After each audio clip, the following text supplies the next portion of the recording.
Salut ma famille, c'est Chronique d'Atlas, j'espère que vous allez bien. Alors honnêtement, dans ces deux matchs, je m'attendais pas du tout à un tel résultat. C'est sûr et certain qu'on a rarement l'habitude de voir justement les Tunisiens s'imposer sur des scores aussi larges. Et du côté de l'Algérie, c'est complètement l'inverse. On connaît leur qualité offensive et on s'attendait peut-être à avoir plus de buts dans ce match. D'ailleurs, que vous soyez algérien ou tunisien, vous êtes les bienvenus ce soir à partir de 22h sur Twitch pour pouvoir justement débattre de ces matchs-là, pour pouvoir en discuter, me donner votre avis là-dessus. Si vous êtes d'accord ou pas avec ce que je vais dire dans cette vidéo, vous serez les bienvenus. Sinon, pour commencer, je vais d'abord parler de l'Algérie. Alors, je vous dis la vérité, pour moi, l'Algérie m'a déçu dans ce match. Alors, vous pouvez me dire, ouais, c'est vrai que c'était une équipe B, c'est une équipe qui était remaniée par Belmadi. Vous pouvez me dire qu'ils étaient focalisés sur le prochain match contre le Sénégal. Vous pouvez me dire ce que vous voulez, mais au bout d'un moment, il faut appeler un chat un chat. Et ce match de l'Algérie, il était mauvais. Il faut dire la vérité. C'était vraiment très pauvre offensivement. Ça manquait de créativité. Il y avait beaucoup trop de déchets techniques. Donc au bout d'un moment, comment tu peux être satisfait de ce match-là? Alors ok, d'accord, c'est pas les joueurs titulaires de cette équipe d'Algérie. D'accord. Mais quoi, ça y est, parce que c'est l'équipe B, ça y est, on va dire non, c'est pas grave, bien joué quand même.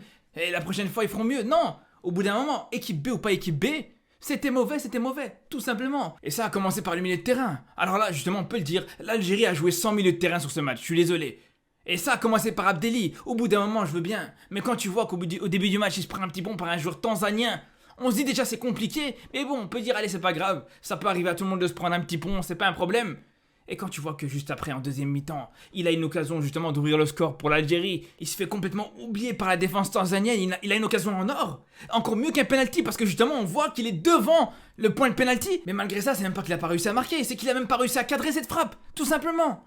Et ça montre à quel point il y a eu énormément de déchets techniques dans ce match. Pas seulement pour lui d'ailleurs. Là par exemple, Aïssa Mendy qui a le ballon. Il a 4-5 joueurs algériens autour de lui. Et dites-vous, malgré tout, il a quand même réussi à rater sa passe. Et on l'a vu plusieurs fois, ça prend les mauvais choix. Ça prend les mauvaises décisions. Ça s'entête parfois à jouer dans l'axe. Il y a même des fois où ce qu'on voit des longs ballons quand même sur Amoura. Quand il est rentré en tout cas. C'est quand même dingue de se dire qu'un joueur comme Amoura qui mesure 1m69, c'était le joueur le plus petit sur le terrain à ce moment-là. Tu décides de jouer un long ballon sur lui. Mais au bout d'un moment, il faut réfléchir 2 minutes. Faut apprendre à jouer avec les qualités de tes coéquipiers. Alors ok, c'est des joueurs qui n'ont pas l'habitude de jouer ensemble, qui se connaissent pas encore très bien. Mais Amoura, moi, est-ce que je le connais déjà? Je le connais pas. Je lui ai jamais parlé de ma vie, je l'ai jamais vu de ma vie. Mais je peux vous dire tout simplement que lui, c'est la dernière personne sur qui je jouerais un long ballon. Surtout quand il y a 4 joueurs tanzaniens autour de lui qui ont des physiques de combattants de l'UFC. C'est ça le problème, dans ce match, on a vu beaucoup trop de mauvaises décisions. À commencer par un joueur comme Kadri par exemple. Kadri qui est pétri de talent. On voit que ce joueur est très technique. Il est très bon. Mais plusieurs fois, il prend la mauvaise décision. Il fait le geste de trop. C'est là où je vous dis que vraiment dans ce match-là, honnêtement, en termes de milieu de terrain, c'était vraiment très compliqué. À part quand Shaibi justement rentrait un petit peu dans l'axe et il servait justement, il cherchait la verticalité, là c'était intéressant. Mais sinon, honnêtement, on a dit Abdelli, c'était pas ouf. Pareil pour Kadri, c'est compliqué. L'entrée de Zerouki, encore une fois, il rentre. Après 5 minutes, il se prend son carton jaune habituel. Lui, il dort pas tranquille la nuit s'il prend pas son carton jaune. C'est quand même dingue aussi, Zerouki. Faut en parler au bout d'un moment. Mais calme-toi, frère. Mais calme-toi, est-ce que t'es nerveux? Prends une tisane ou je sais pas, mais fais quelque chose. C'est pas possible qu'à chaque match, tu te prends un carton jaune comme ça. C'est quand même grave. Mais donc quand tu vois ce milieu de terrain, c'est là où on dit que c'est un petit peu compliqué. Peut-être le seul qui est un petit peu sorti du lot aujourd'hui, c'était peut-être Zorgan.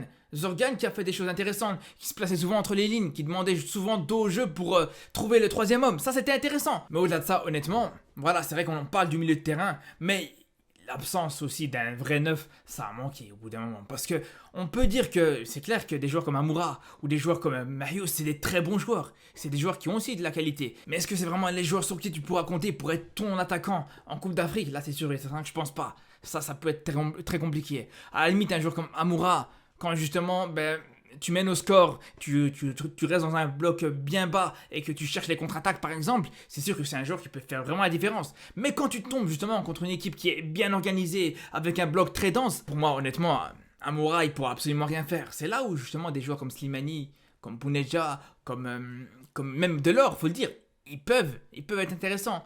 Ils peuvent faire vraiment des différences dans ce genre de match. Après justement, peu importe le 9 qui jouera justement contre le Sénégal, on peut dire une chose, c'est tout simplement que ça sera un vrai test. Que ce soit pour le numéro 9 qui jouera, mais tout simplement pour l'ensemble des équipes d'Algérie aussi. Parce que c'est vrai que ce match-là, franchement, c'est quand même exceptionnel.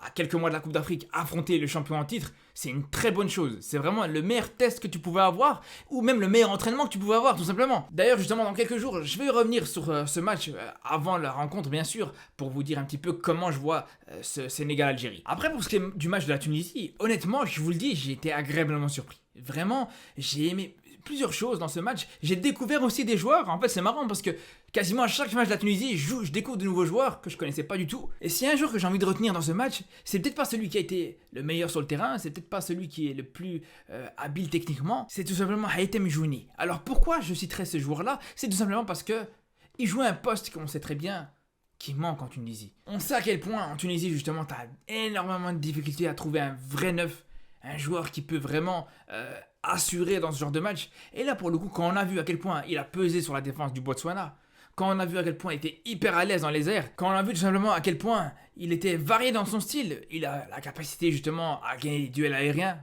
en cherchant des ballons de la tête de manière différente. On a bien vu même cette situation où il redresse un ballon vers l'arrière, un ballon de la tête vers l'arrière, c'était intéressant aussi à voir. Il a tenté aussi des bicyclettes, il a tenté plusieurs choses différentes qui montrent, comme je vous le dis, qu'il pèse énormément sur la défense du Botswana. Parce que justement, le but contre le camp du Botswana, le joueur qui met un CSC, c'est pas par hasard. C'est parce que justement, il y avait Jouni qui était dans la zone, et même on a tous cru que c'était lui qui avait marqué le but justement. Donc vraiment, c'est intéressant à voir. Est-ce que c'est pour autant que ça sera le numéro 9 de la Tunisie ? Je suis pas sûr, je pense qu'il y a besoin de voir d'autres matchs encore pour se prononcer là-dessus. Mais en tout cas, c'est encourageant et je demande à voir.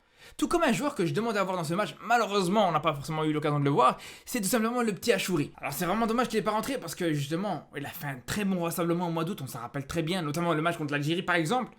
Mais voilà, il n'est pas rentré, mais ça n'empêche pas que justement, il y a une chose qui est intéressante, c'est que ça a permis de voir d'autres joueurs. Et s'il y a un joueur justement qu'on a pu découvrir grâce ou à cause de l'absence d'Achouri, c'est El Taïef. Parce que là, justement, c'est un match aussi qui était intéressant, qui était encourageant de sa part. Alors, il n'a pas été stratosphérique non plus, mais il a montré à quel point il pouvait aussi provoquer, il pouvait aussi percuter. Et là, c'est vraiment hyper important, c'est vraiment hyper intéressant. Vous savez pourquoi? Parce que tout simplement, quand on sait que tu as des joueurs que tu peux aligner titulaires, des joueurs comme justement El Taïef, des joueurs comme Achouri, des joueurs comme Mejbri, justement Mejbri aussi, qui a fait un match intéressant aujourd'hui, qui commence à prendre de plus en plus d'ampleur avec cette équipe de Tunisie. Et quand tu as ces joueurs-là que tu peux titulariser et qui vont répondre présent, qui vont se montrer à la hauteur et qui vont faire des matchs totalement cohérents et qu'en fin de match, tu peux faire entrer un Msekni comme tu as pu le voir justement contre le Botswana, c'est exceptionnel. Parce que si tu peux t'offrir ce luxe, justement, de commencer un match avec une équipe titulaire compétitive et que juste derrière tu peux te permettre de faire entrer un génie comme Msekni qui a un potentiel technique qui est largement au-dessus du lot dans cette équipe de Tunisie, qui est peut-être l'un des meilleurs joueurs techniques dans tout le Maghreb réuni. Donc quand on voit ça, c'est sûr et certain que c'est une très bonne chose pour la Tunisie. Qu'il n'y ait plus justement cette Msekni dépendance, que tu es obligé justement de compter sur un Msekni sur 90 minutes, que tu as tout simplement d'autres joueurs qui peuvent faire le taf, et que tu peux compter sur Msekni en fin de match, avec sa fraîcheur, à 100% de ses capacités. Parce que je vous le dis, Msekni, avec tout ce qu'on peut dire sur lui, toutes les qualités qu'il a, bien sûr que jouer tout un match, le voir 90 minutes, c'est plus possible aujourd'hui. Surtout qu'en plus de ça, Msekni, ou tout simplement le côté gauche de cette attaque tunisienne, elle pourra tout simplement être mise en valeur par un joueur exceptionnel qui a été incroyable justement contre le Botswana. Alors, je l'ai beaucoup critiqué pendant la Coupe du Monde parce que franchement, il m'a beaucoup déçu. Mais Ali Abdi, honnêtement, il fait un match incroyable. La qualité de centre d'Abdi qu'on a pu voir dans ce match, elle est exceptionnelle. Alors justement, on a pu déjà le voir se mettre en valeur sur le dernier match contre l'Algérie par exemple, sur le dernier rassemblement de manière générale.